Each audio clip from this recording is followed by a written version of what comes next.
Pasukan terjun payung Tula kembali menyerang posisi yang diduduki Ukraina di desa Daryino di wilayah perbatasan Kursk. Rekamannya ramai beredar di media sosial Telegram pada Selasa 10 Desember 2024. Kompi penyerang pertama, pasukan lintas udara RPD ke-51 di bawah komando seorang komandan kompi dengan serangan cepat merebut bendungan yang menghubungkan tepi kanan dan kiri sungai Snagost dan dengan dukungan tembakan artileri serta UAV merebut desa Daryino.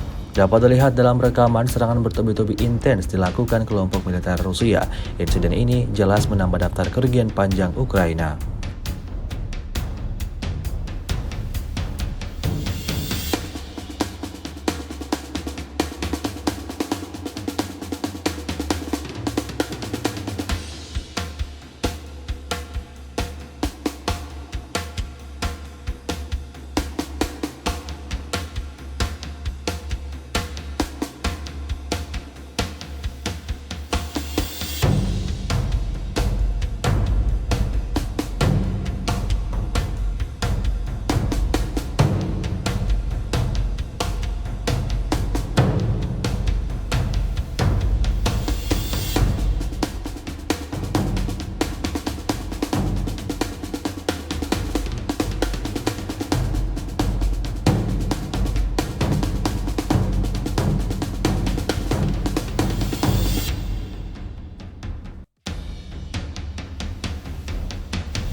Download Tribun X sekarang, menghadirkan lokal menjadi Indonesia.